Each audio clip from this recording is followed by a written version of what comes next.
After the accident, so we Futaba, left Futaba Junior High School, and we drove to Kawamata, and we stayed in Kawamata for maybe 2 nights. And then we had a friend from Australia, and she had evacuated from Akuma to Koriyama, and she was very upset. She was panicking, so she decided she wanted to go back to Australia, but she was stuck in Koriyama. So me and Anthony, we drove from Kawamata to Koriyama, picked up our friend, took her to Narita Airport in Chiba, said goodbye, and then we realized we had no petrol, so we could not go back to Fukushima. We had no gasoline. And so we stayed 2 or 3 nights with a friend in Chiba. And then when Futaba town moved to the Super Arena, I went to the Super Arena and met them on the day they arrived. And we stayed in the Super Arena for about a week and a bit. And then we went to Kisai in Kazo City, Saitama. And we stayed there for a few years, and then moved back to Iwaki.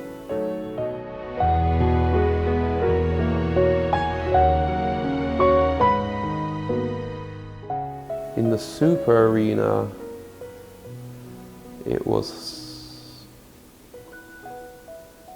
at the beginning, very busy. It was setting up places for people to sleep, and difficult trying to work out how to get people food, and then what to do with the children, because they were, sometimes the parents and the children needed a little time apart. So we set up a kids area, so during the day they could have a couple of hours. The kids would get together with some teachers. It was hard getting washed. There was nowhere to have a shower. So eventually the local hotels would let us use a hotel room. And then you had to sign up. So you'd say, okay, tomorrow at 11 o'clock is your turn for the shower. For me personally, it was hard because everyone thought I was a foreign journalist.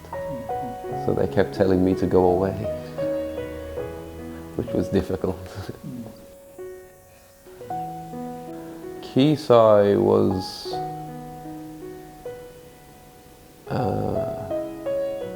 the privacy was difficult. There were so many people at the beginning, and everyone was crammed into small rooms, many people. So everyone tried to build their own little area out of cardboard boxes, just so you had your own personal space. And the hardest thing was getting to if you were old or sick, you were on the ground floor, so that was no problem. But some people were on the 4th and 5th floor, so there were many stairs. So when you were bringing food and drink, you were always running up and down the stairs. And it was quite loud, so difficult to sleep at night. And at the beginning, the car park was just the sports ground. So when it rained, it just became a big pile of mud, and the car would get stuck. And if you walked to the car park, your clothes would be covered in mud.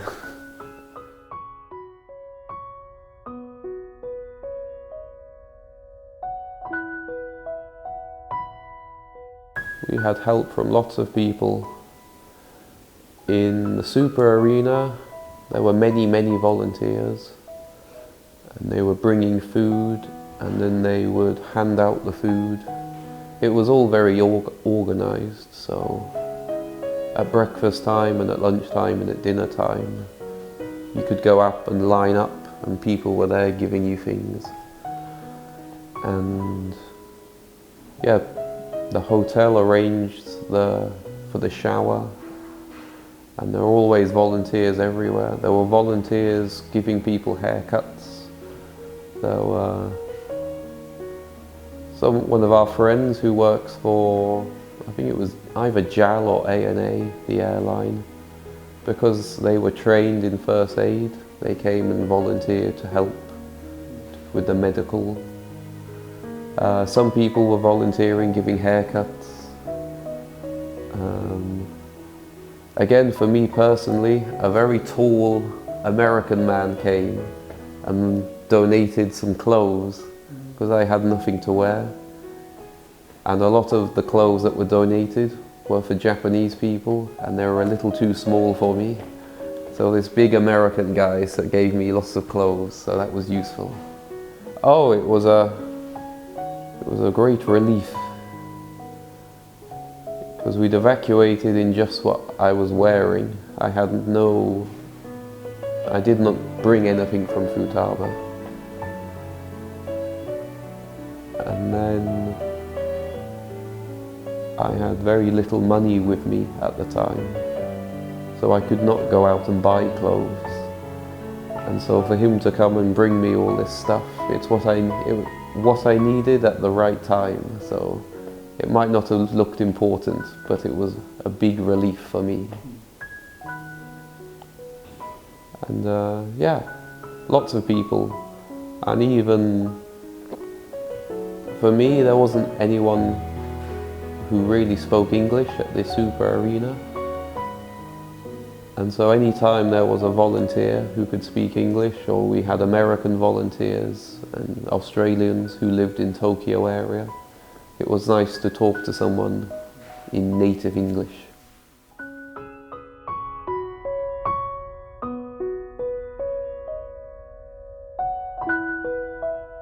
Oh, the people of Futaba.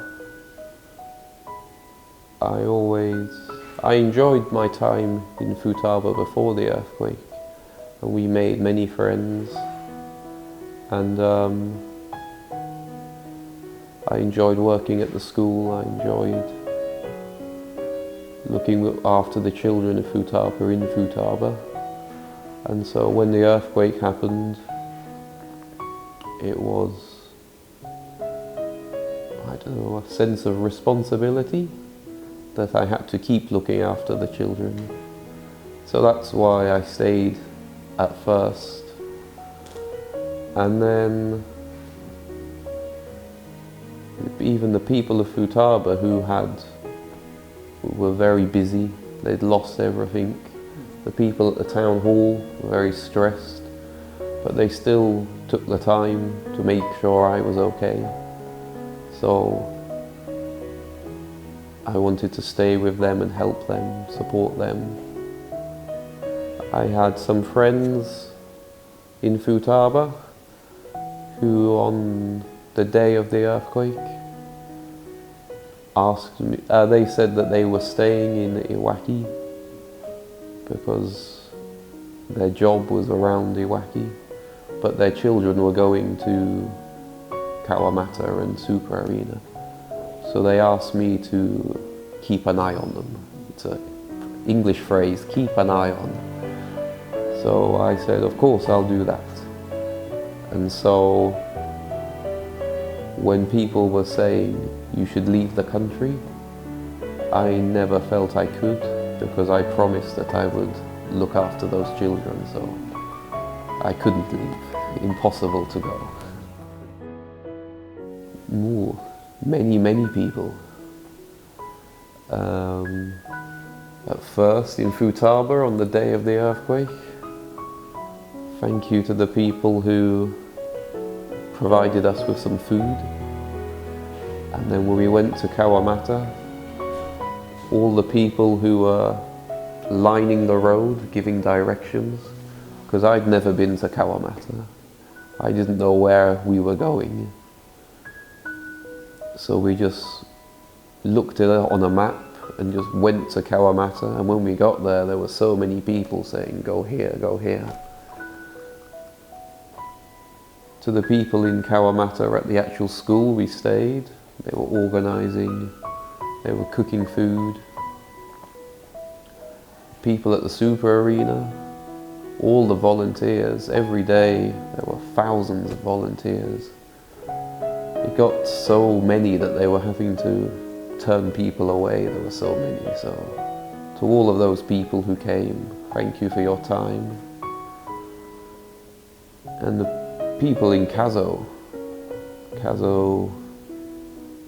Board of Education, we made many new friends there who helped us. They helped set up the school. When we first arrived, the children went to Kazo schools, but a lot of the teachers and me as an ALT, we couldn't go. And then people at Kazo worked very hard so we could go join them in the school. To all the people who came to Kisai High School, every week there was an event. When people were getting stressed, somebody would come and have an event and everyone would forget about it for a few hours. So to all the people who volunteered, thank you very much.